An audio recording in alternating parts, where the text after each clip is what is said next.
तुम्हें लगता है कि सेलिंग में अच्छा, शरीफ और बहुत ज्यादा ईमानदार इंसान होना जरूरी है? अगर ऐसा सोचते हो तो शुरुआत से ही तुम गलत जगह खड़े हो। 500 साल पहले एक आदमी ने दुनिया को एक कड़वी सच्चाई बताई थी। इतिहास उन्हें याद नहीं रखता जो दिखने में अच्छे थे, इतिहास उन्हें याद रखता है जिनके आइडियाज खतरनाक थे। उसका नाम था निकोलो मकियावेली, और उसने जो लिखा, जो समझाया, वो आज भी तुम्हें 99% लोगों से आगे खड़ा कर सकता है, अगर तुम सच में सुनने के लिए तैयार हो। साफ कर दूं, मैं यहां कोई मीठी मोटिवेशनल कहानी नहीं सुनाने वाला। ये बातें उन लोगों के लिए नहीं है जो कंफर्ट जोन में बैठकर बड़े सपने देखते हैं और छोटे एक्शन लेते हैं। ये उनके लिए है जो जानते हैं कि असली खेल कहाँ खेला जाता है और वहां जीतने के लिए क्या करना पड़ता है।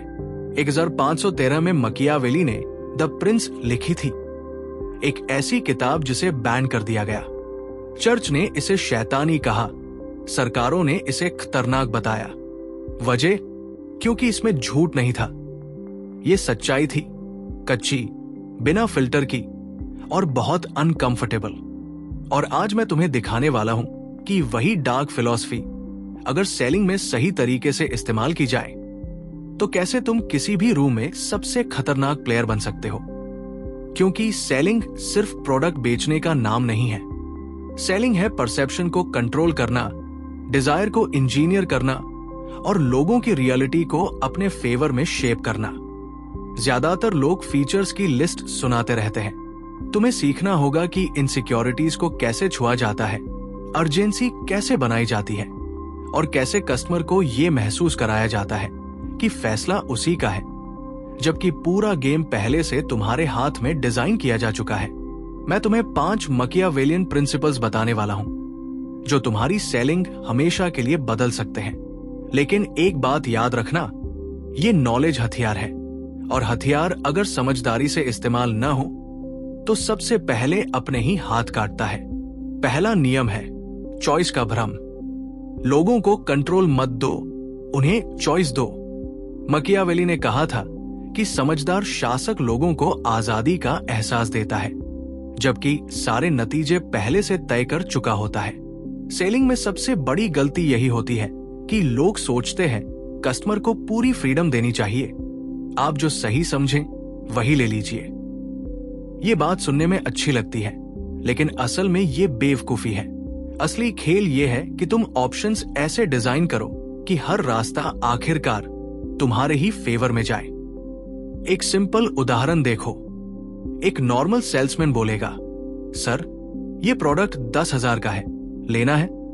जैसे ही उसने ये कहा, कस्टमर के दिमाग में सवाल शुरू, इतना महंगा क्यों? अभी जरूरी है क्या?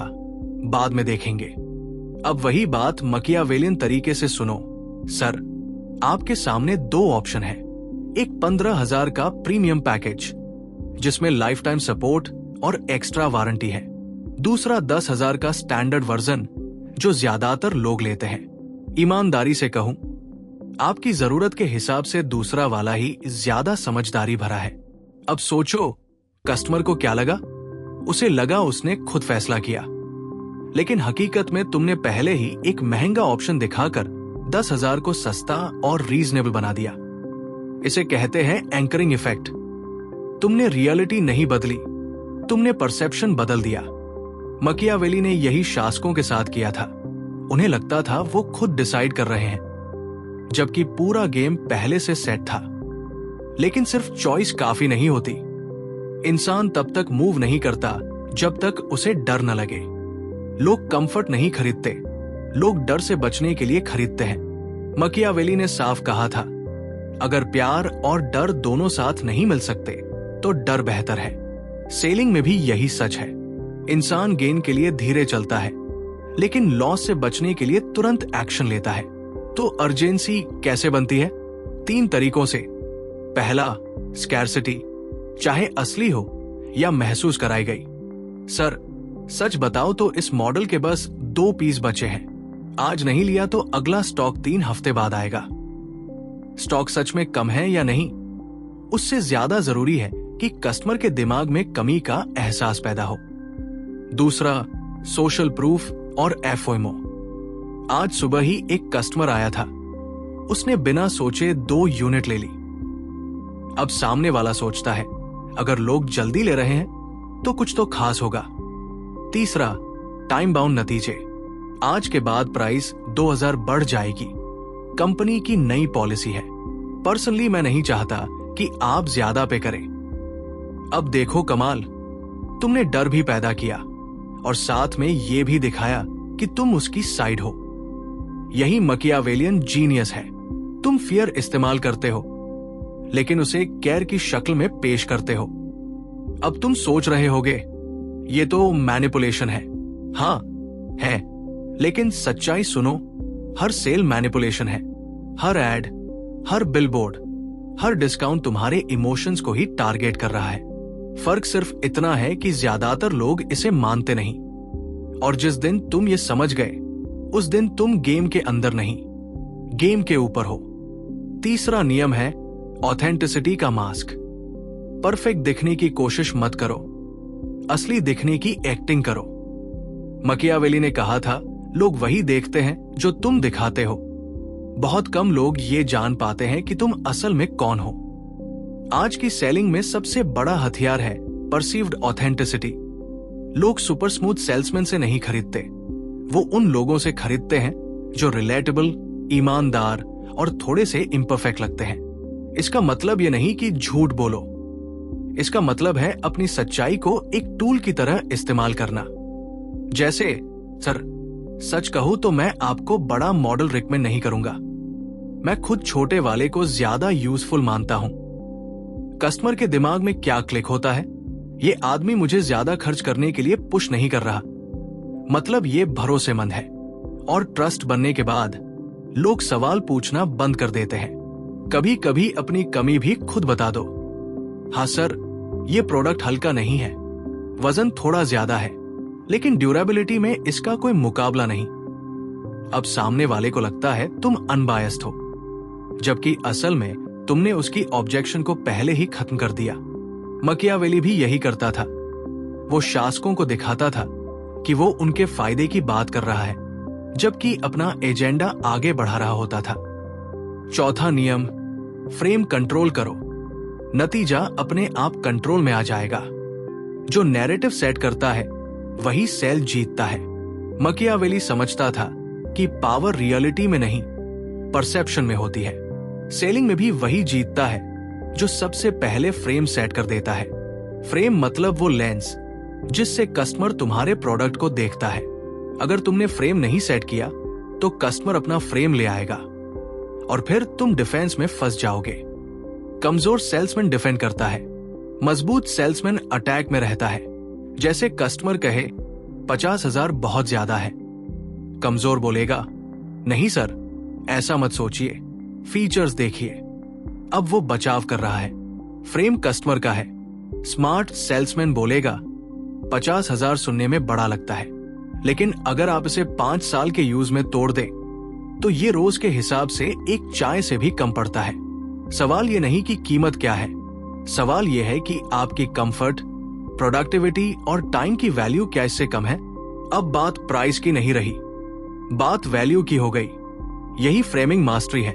जो सवाल पूछता है वही लीड करता है, जो डिफेंड करता है वो हारता है। 5वां और आखिरी नियम, स्ट्रैटेजिक रिट्रीट। ये सबसे एडवांस गेम है और 99% लोग इसे कभी नहीं समझते। मकियावेली ने कहा था, जो चीज चाल से जीती जा सकती है उसे जोर से जीतने की कोशिश मत करो। सेलिंग में इसका मतलब है, जब तुम डेस्परेट नहीं दिखते तभी तुम सबसे ज्यादा पावरफुल होते हो। सबसे खतरनाक मूव क्या है? पीछे हटना। जब तुम कस्टमर को महसूस कराते हो कि तुम्हें उसकी उतनी जरूरत नहीं जितनी उसे तुम्हारी, तब उसका दिमाग हिलता है। जैसे कस्टमर हिचकिचा रहा हो और तुम कहो, सर ईमानदारी से कहूं तो मुझे नहीं लगता कि अभी ये आपके लिए सही टाइम है, आप थोड़ा और सोच लीजिए, रिसर्च कर लीजिए।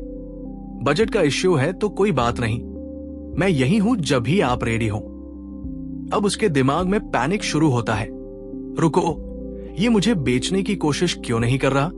कहीं मैं कोई अच्छा मौका मिस तो नहीं कर रहा, और यहीं से वो वापस आता है, पहले से ज्यादा स्ट्रॉन्ग इंटेंट के साथ।